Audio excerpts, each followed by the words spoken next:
douceur. Aujourd'hui, le premier problème de nous les chrétiens, c'est que nous sommes divisés.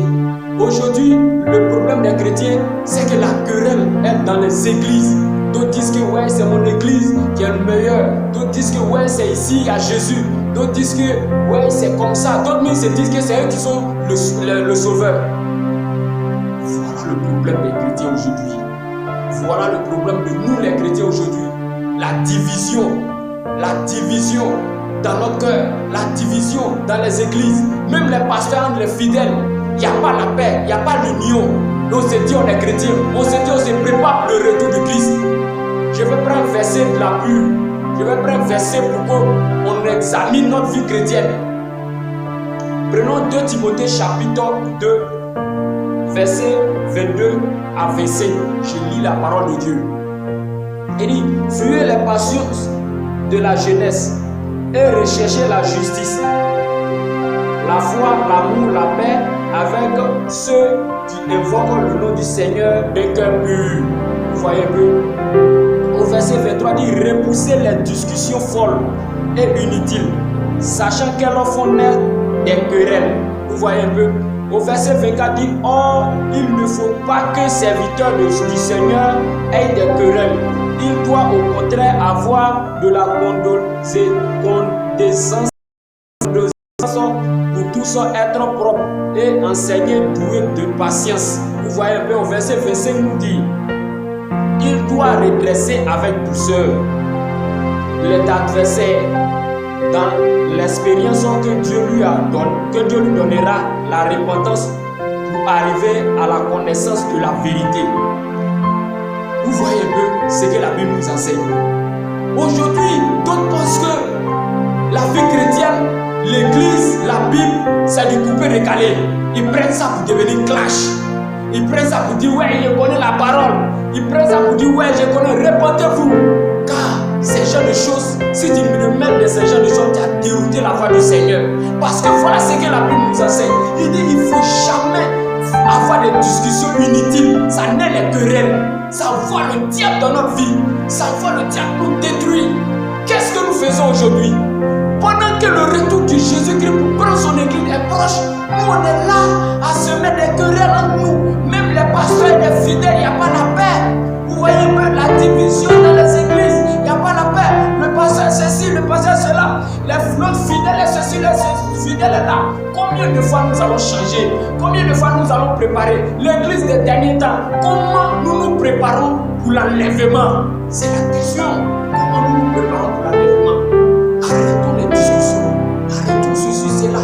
Si tu vois une église, si tu vois quelqu'un, si tu vois un fidèle, ou bien si tu vois ton ami, que toi tu sais que dans le cas où il savait qu'il ne sait pas bien, tu l'appelles tranquillement et tu lui donnes tu lui donnes des conseils. Ah mon frère, pardon, il faut donner ta vie à Jésus. Ou l'église, que toi tu vois que dans l'église, ils sont en train d'adorer le diable, après tu les évangiles. S'ils refusent d'accepter, laisse-les. C'est pas tout le monde qui va aller au paradis. C'est pas tout le monde sur cette terre qui va écrire dans le livre de vie. Un parabole dit, si vous êtes chez vous à la maison, que vous êtes 10 garçons, quelle que soit votre force, quel que soit ce que vous êtes, quel que soit qui est géant comment, s'il n'y a pas la paix entre vous, il y aura un seul homme va vous frapper vous tous. Pourquoi? Parce que lorsque cet homme va arriver chez vous, il va taper et il va commencer à faire se bagarrer avec lui. L'autre là va dire, moi ça n'est pas mon problème. L'autre là va dire, moi c'est pas mon problème. Il va frapper l'autre là, il va finir, il va tomber sur l'autre là, il dit, en me frappant, il a laissé, il m'a frappé, donc moi c'est pas mon problème. L'autre là, il va les frapper, il va les frapper tous parce que la paix et l'union n'est pas dans cette jeune famille. Vous voyez un peu. Mais aujourd'hui, le diable est en train d'en profiter ça pour rentrer dans les églises. Le diable est en train d'en profiter ça pour rentrer dans les enfants, nous les chrétiens. Le diable, l'antichrist est en train d'en profiter ça pour diviser les églises. Tu te dis que tu es chrétien, tu t'en vas sur les rues, tu formes un secte et puis tu clashes. Oui, ceci, c'est là, oui, ceci, c'est là, oui, ceci, c'est là. Quand on dit, d'autres disent non, autant de gens Jean-Baptiste a insulté les gens, les rats de vipères. Écoutez un peu, voilà pourquoi j'ai dit non, lis la Bible. La Bible n'est pas coupée les canets, n'est pas la musique coupée les canets.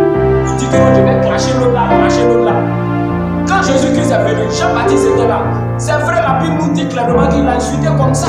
Mais en ce moment, Jésus-Christ n'est pas rentré dans le temps de grâce. Vous voyez un peu? C'est lorsque Jésus-Christ est mort ressuscité que l'onction de Dieu, le Saint-Esprit est descendu sur les apôtres. Ils ont commencé à évangéliser, ils ont commencé à établir l'église. Voilà, le temps de grâce a commencé. Est-ce qu'au temps de Moïse, au temps de tout ça, est-ce qu'on parlait au temps de grâce? Mais à chaque fois vous voulez me mélanger pour ce temps-là, dans le temps de grâce, il y a tant de loi, il y a tant de grâce. Nous sommes dans le temps de grâce. Aujourd'hui, tu es chrétien, tu te mets à insulter sur les réseaux sociaux, tu te mets à dire ceci, cela. Comment tu vas dire à un païen de donner sa vie à Jésus-Christ? Lui, il insulte. Il est dans le monde, il insulte. Ce qu'il fait là, c'est ce que tu fais. Qu'est-ce que tu vas lui dire pour le convertir? Qu'est-ce que tu vas le conseiller? C'est quoi tu vas lui dire? Viens en Jésus. Est-ce que tu peux lui dire viens en Jésus? Tu ne peux pas lui dire viens en Jésus. Puisque toi, tu insultes, lui aussi il insulte. Vous êtes même chose. Quel exemple tu dois donner? C'est quel exemple tu dois donner? La Bible nous dit, en tant qu'un chrétien, nous ne devons pas faire des discours inutiles. Ça laisse la querelle. Ça en profite le diable de détruire notre vie. Si tu es vraiment chrétien, si tu es venu pour adorer Christ, si tu es venu pour chercher la face de Dieu, il faut arrêter les querelles, il faut arrêter les discussions inutiles. Cherche la face de Dieu. Il faut évangéliser avec douceur, c'est ce que la Bible nous dit. Avec douceur, avec douceur. Mais est-ce que cette douceur dans notre cœur? Est-ce que cette douceur dans notre vie? Est-ce qu'aujourd'hui nous avons cette douceur dans notre cœur? C'est ça le problème de nous les chrétiens aujourd'hui. C'est ça le problème aujourd'hui de nous les chrétiens. On s'est dit non, ceci, cela. C'est vrai, il y a des églises qui sont pas sur la voie du Seigneur. Mais il faut le faire quoi? Quelle stratégie tu dois jouer pour convaincre certaines personnes, ceux qui sont pour le Seigneur, pour qu'ils puissent venir à Jésus? Regardez, nous sommes chrétiens aujourd'hui. Il y a des gens qui ne sont pas chrétiens, qui sont païens, mais en partant à évangéliser, qu'est-ce que nous disons? C'est pour les convaincre. C'est ce que la Bible nous dit. C'est pour les convaincre. Regardez, je vais prendre le deuxième verset encore. Nous allons voir le deuxième verset. Le deuxième verset nous dit, dans même 2 Timothée chapitre 3, verset 16 à 17. Je lis la parole. Il dit, toute écriture est inspirée de Dieu et utile pour enseigner, pour convaincre, pour corriger, pour instruire de la justice, afin que l'homme de Dieu soit accompli et propre à toute bonne œuvre. Vous voyez un peu? Vous voyez un peu? Il dit toute écriture est inspirée de Dieu, à enseigner, à convaincre. Vous voyez un peu? Quand quelqu'un est dérouté, tu dois prendre de lui, tu le convaincs. Tu lui parles. Ouais frère, c'est vrai. C'est comme ci, comme ça. Mais il faut donner ta vie à Jésus. Il faut donner ta vie à Jésus. Ça dit tu le convaincs. C'est pas l'histoire de l'insulter, ceci. Mais quand tu l'insultes et puis il est en colère, qu'est-ce que tu vas lui dire et puis il va accepter? Imagine quelqu'un qui dit non, il est chrétien. Il s'assoit sur un banc. Et puis il trouve quelqu'un, il est assis dessus. Et puis au moins il a pris au moins des galettes ou bon, dans sa main, il est en train de manger quelque chose, il est en train de manger. Il finit de manger et puis il lui parle de Jésus. Est-ce que la personne peut accepter? Un chrétien n'est pas prêt pour inviter quelqu'un à manger. Et il finit devant lui et puis tu lui parles de Jésus. Est-ce qu'il peut accepter? C'est le même cas aujourd'hui dans les églises. Aujourd'hui l'église, comment on se prépare dans les derniers temps? Comment on donne notre vie à Jésus? Comment nous cherchons la face de Dieu? Comment nous cherchons la face de Dieu? Cherchons la face de Dieu dans les derniers temps. Parce que Jésus revient bientôt. Personne ne connaît ni jour ni l'heure. Personne ne connaît ni jour ni l'heure. Réveillez-vous. Envoyez réveil spirituel dans les églises. Ce n'est pas dans le querelle ni les discussions inutiles, mais c'est avec la douceur et de convaincre les gens et d'enseigner. C'est ça qui amène les gens à connaître Christ, à changer, à avoir le réveil spirituel dans les églises. Cherchons la présence de Dieu dans notre vie. Cherchons la présence de